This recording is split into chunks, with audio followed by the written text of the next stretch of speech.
Alright, so just pick one for the sake of picking one. Done. Alright, now, how I have it set up is very, very simple. I have integrated the systems. So if you scroll all the way down. Okay. Keep going. Stop. Sales orders, right there. Okay. I've added this new section called sales orders. Now you hit assign. You're going to either assign it to a salesperson or you hit new. So get out of this for a second. And in her case, right, she's gonna most likely hit new. And you can add in any kind of purchase order numbers or excise details, customer numbers, anything that you need for that. None of this is mandatory. Okay. Okay? And you scroll down to product details. Now click add line item and click there, and it's searchable. There you go. And then you can add the quantity number. Now the quantity numbers are all going to be available. That's what's coming over right now. Okay. So there, but what you're gonna, instead of just saying large freezer locker, it's gonna say 103 large freezer locker, 104 large freezer locker, 105 small freezer. Is it going to be a line saying like what's available or not? No, only the ones that are available are going to show up. But it's going to be a bunch of numbers in here that they are available. So no, on the product detail side. Okay. Okay. Only the ones that are available are going to show up. Okay. So I have to type like the number? No, the number's gonna show up. So what I'm saying is, the way that I have it structured is, I have it actually in there as each individual number is its own product. Okay. So right now it's not showing because there is They're it's still transferring important. over. Okay. So that's why I wanted to show you from the inventory side, because if you look in the items in the inventory, they're numbered 133, 134, 135. Each Okay. one is individually numbered. Got it. They are going to show up that way under your product details. Okay. So you are literally going to pick and choose whichever one you want. Now the quantity is if they have more than one that they're getting. Got it. Okay. So say this client is getting 2 storage units. Okay. Let me go to a member that has a. But if you go, so go ahead, continue.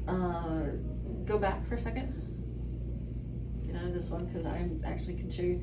Go up to the search. Put in KAZ. I think that's it, right? Or K. Yeah, that's it. Because that's the one. So I did a test on this one so that you could see what it looks like once it's all filled in. Scroll down. Keep scrolling. So you see that all of these are populated. Membership agreements are in. Keep going. Keep going. This is the right one. Packages shipped. Okay, go right there for a second. I was just playing around. Now open that up real quick. Oh, no, scroll. Okay, sorry, scroll back up for a second. I'm sorry. So in this one, I was trying something else. I just wanted to see what you liked, whether you wanted it under sales orders or up. Scroll up for me, all the way up. Stop. And dry storage 117, freezer 316. They automatically populate into there. Okay, perfect. So they're actually automatically populating. That's what's happening right now. That's why all of them are named. Oh, okay, got so it. I mapped it in a workflow. Wow. So all of yours are actually doing this. Okay. So every single one of them is going through that. Wow. And if I want to, okay, go ahead. I'm gonna write my question that way. You continue.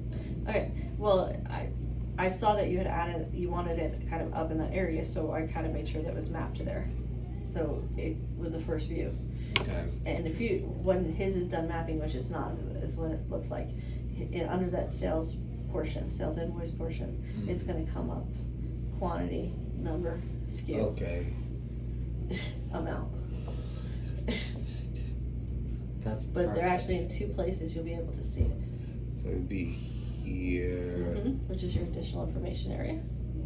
So, and they will, do I need to add the boxes in here on fields, or they will just show up They're there? just gonna show up there. Okay, oh my god. Yay! Oh my god. Okay, It's all automatic. thank you. Let's the other way.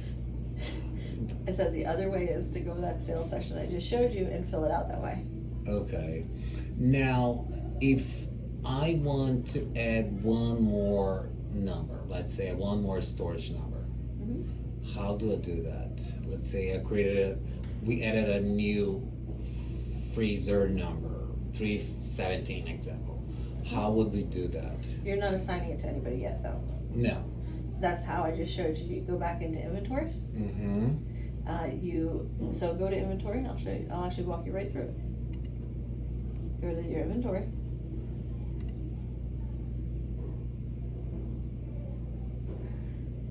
Give that, and that's gonna stop soon. Go to items. Up, top, I left it at the top. Go to items itself, okay? Hit new, Ow! that's it. So complicated. Oh my god, I'm so excited. This is silly. And again, I made sure that even you can't screw this one up either, and you can't go any farther than certain items. So you cannot get past the selling price. You cannot tell me what type. You cannot get past the type of storage it is. These are all drop downs. Appreciate it. Oh my god. I didn't make it difficult, but I made it impossible for you to go anywhere. Thank you. Oh my god. And in the future, if you want to, you can take pictures of the storage units or the facilities or the spaces. You can add those pictures in here as a drop down. Okay. And all of that becomes an inventory that can be provided to the client. Okay. Huh. And how do we do a report? Can you show me how to do a report? Reports. Oh. Leave this page. There you go. These are the reports I have set up right now. So you can hit inventory summary right there. There you go.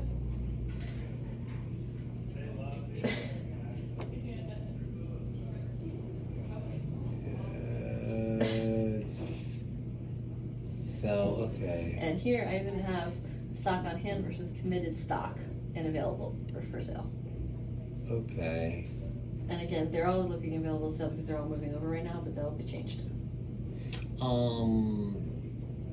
And you can customize the report. How Okay. do I do that? Very top, right there. Oh. And you can actually set it to specific warehouses, which is the locations. You can set it to the model or stock type. You can set it to the status.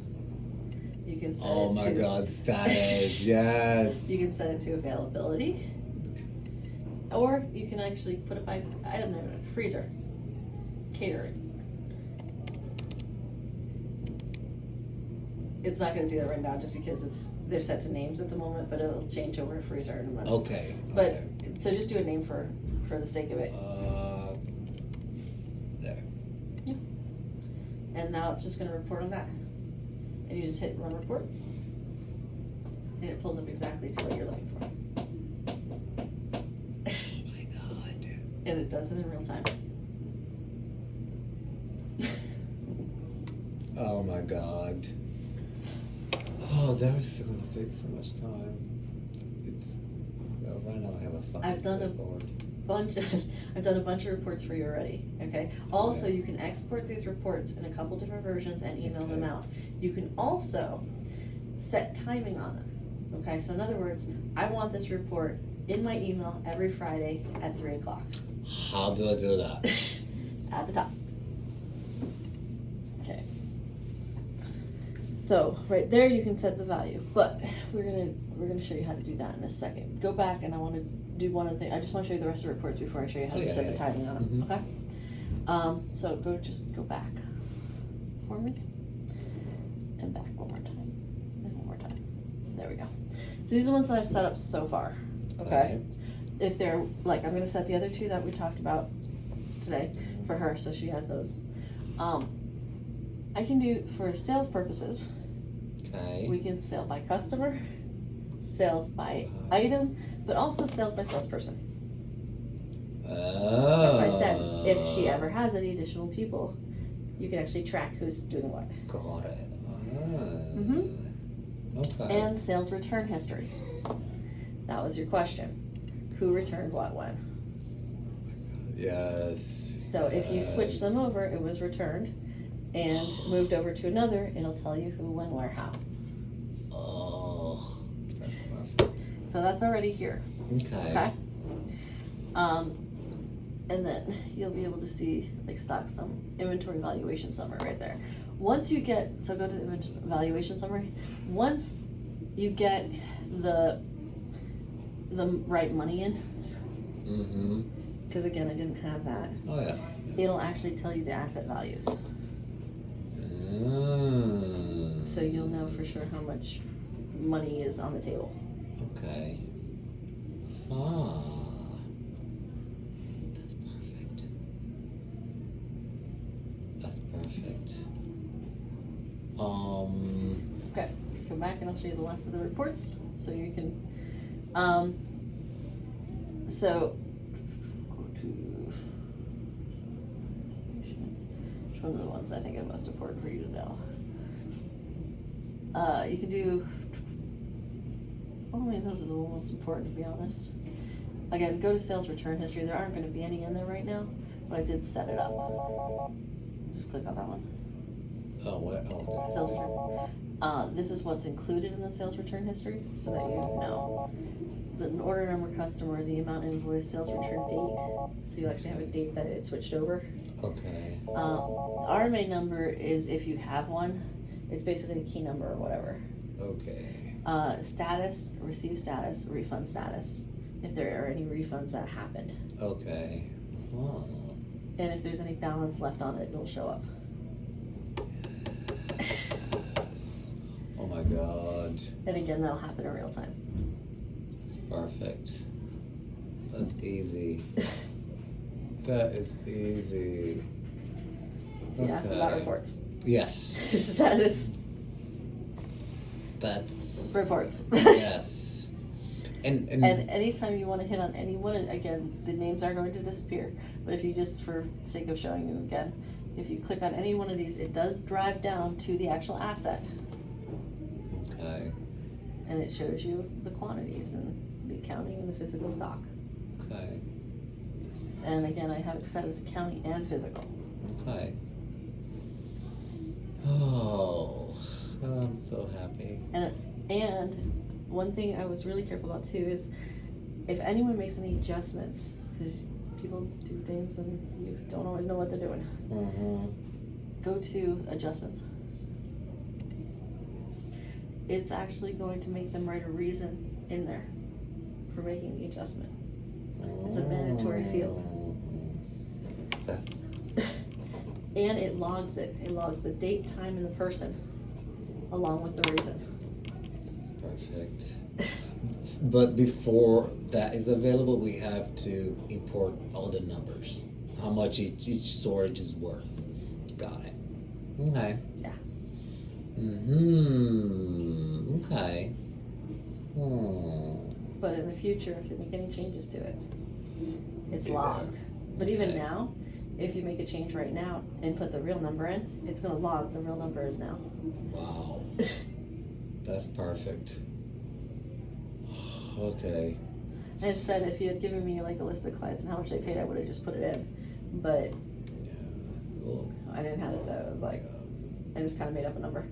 I did it based off of, you gave me a sheet that said that was like 35 for this, 45 for this, 90, 130. I just put those numbers in. okay.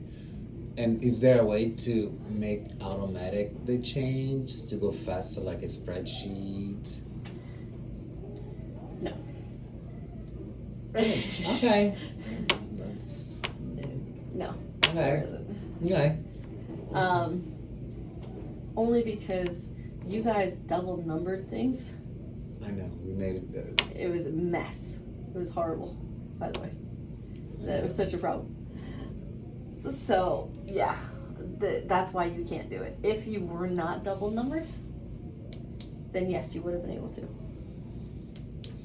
Okay, so I need to change the No double numbers. numbers. No. Every SKU has to be different. Okay. Okay. So the report by time, how we do that? Like I want to report every Friday. Okay, so get out of this for a second. We're gonna go to CRM, and I'm gonna do from there just so that you see. Okay, go to home.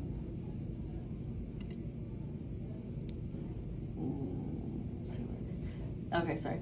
Go to reports. He has it set up the way he likes it. So go to create report, and you can choose what report you want. And is that a product? Yeah, just click on that for a second. Okay, I think they're members. Go to products, and then hit continue. And then you can tip what you'd like it to look like. Okay. And then what you want included in it. Okay. You can be very specific about customizing your report for exactly what you need as far as information. Okay. Just leave it the, I mean, you can Wait, okay. yeah, and just hit add. If you're gonna click on anything, you gotta hit add. Okay. Because then it moves it over here, and that's what's gonna be on your report. Okay. So those are the only 3 things that are gonna be on your report. Okay. Then you hit continue. And you can do the standard filters, contract sign-on, age diff, advanced filters, you don't really have any, just, and you can hit run. And there you go. Now, that's what you chose, as far as the Oh yeah, categories. yeah. Now, to run it on a regular basis, we go up to the little, not the high details, go all the way up to the screwdriver. And we're gonna go to automate. It's gonna automate the reports. Why is that made?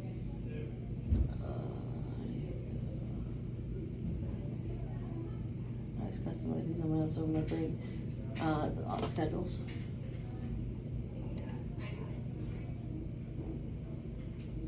Create your first schedule. Select from existing functions. Oh dear, who wrote that? I did. Whenever I'm playing with Zoho, if I don't know something, I get annoyed, really annoyed with. I have no idea what I'm doing. I would just write shit. Okay. Okay. Okay. Configure. Dear. Get angry with that. Edit function. You have no idea. Edit function? You have no idea. Oh god. They're funny. Like, it's like, what the hell did you do? What did you do here? You screwed around with Deluge. What? You were in Deluge tasks. I have no idea. I'm clicking on. Okay, you screwed up the calendar effect. Oh. I'm gonna do that and. You can stop recording.